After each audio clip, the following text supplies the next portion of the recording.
Good evening, everyone, and welcome back to tonight's podcast. This is the third podcast, so feel free to listen to the other podcasts if you haven't already. If you don't know me, my name is Laura, and I'm the founder of Law of Attraction Life Coaching, and I practice and teach methods that allow people to change their lives simply, easily, but effectively. Now, today's podcast, I wanted to talk to you about sleep. Sleep is a really important part of our mental health and our resilience to daily stressors. Sadly, sleep tends to be something that a lot of people sacrifice for other things and is often the first thing to suffer when they become stressed. Have you ever found yourself lying awake late at night and you know you've got something big to do the next day and you're not sleeping and you're actually beginning to count down how many hours there are left in the night? Yeah, you and me too. This is a normal process, and actually it's something that many people suffer from regularly. In our world of stress, technology and fast-paced information overload, sleep is becoming a battleground for people on a day-to-day basis.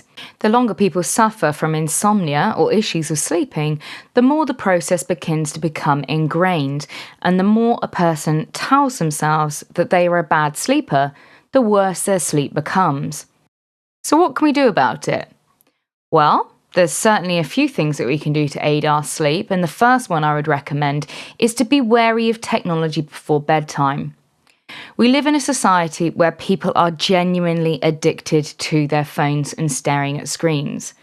Now, most people will spend up until the last second before they propose to go to sleep looking at their mobile phone. Now, mobile phones emit a blue light, and this blue light actually causes less of a release of melatonin in the brain, which causes the circadian rhythms, the natural cycles in your body that tells you when it's time to wake up and to go to sleep, to become confused. So when you're looking at a screen before bed, you're actually telling your body that it's sunrise, it's time to wake up, and you'll begin to get small bursts of cortisol, which tend to raise around sunrise. Now, this reaction is the exact opposite of what should be happening at this time of night. You should be releasing melatonin, which is a sleep hormone, which has an antagonistic relationship with cortisol. This allows you to relax and go to sleep. So how do we combat it?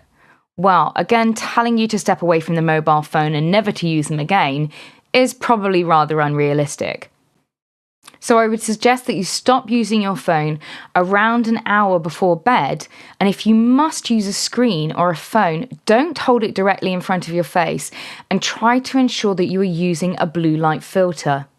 These are available on most newer smartphones, so check that in your settings.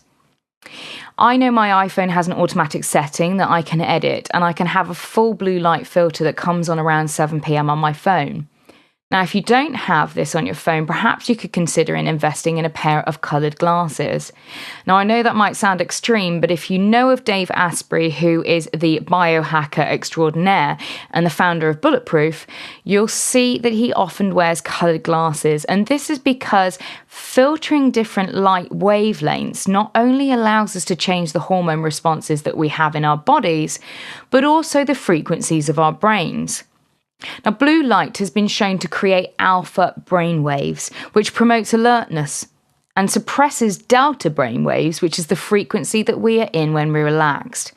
So this is pretty important to think about when you're trying to get to sleep. Now, my second tip for a good night's sleep would be not to drink caffeinated drinks after 3 p.m. Now, I know some of you might be a slave to caffeine, but I really would suggest swapping from hardcore coffee to green tea if you can't stay away from having a little caffeine hit in the afternoon. Green tea contains L-theanine, which is an amino acid that helps your body to relax, and it also helps to soothe anxiety. It's got a small amount of caffeine in it that can keep you picked up if that's something that you need, but the L-theanine helps to relax the nervous system.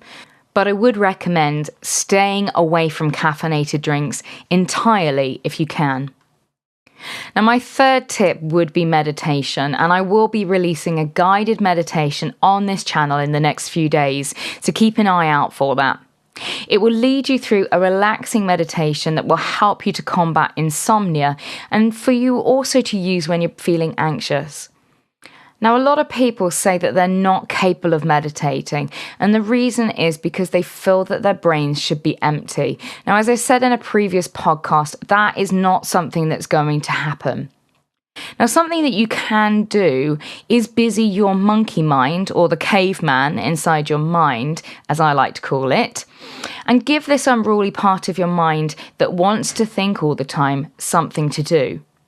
Now, I tend to use breath as an anchor, and this allows you to control the caveman inside your mind instead of the caveman controlling you. Now, my final tip is to face what is stressing you.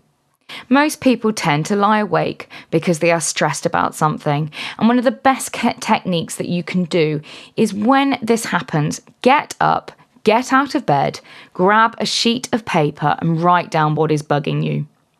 Now, this could be something that you need to remember that your brain is holding on to desperately and is not allowing you to sleep because of that. Or it could be that you're worried about a presentation at work, or it could simply be that you're thinking about the things that you need to do the next day. Now, if you get up out of bed, change your environment so you're not linking being in bed to insomnia. Sit down and write on a piece of paper all the things that are bothering you. Your brain can go through a process that has alleviated it of the stressors and can begin to relax. Your subconscious knows that the things that you need to remember are there ready for you in the morning, that you've got a list or that you're prepared for the presentation, and then you can go back to bed, start your meditation, and hopefully when you wake up in the morning, you won't even have remembered getting halfway through the meditation. Now, this genuinely tends to be my experience. When I wake up the next morning, I don't even remember finishing the meditation because I fell asleep halfway through. So good luck instigating these tips into your life. If you've got any great tips that you use to get to sleep, please leave a comment below so other people can learn from your experiences. As always, please like, share and subscribe. There are links in the About box if you're interested in learning more about me or Law of Attraction Life Coaching. Once again, I've been your coach, Laura, and I thank you for listening. Take care of yourself. Goodbye.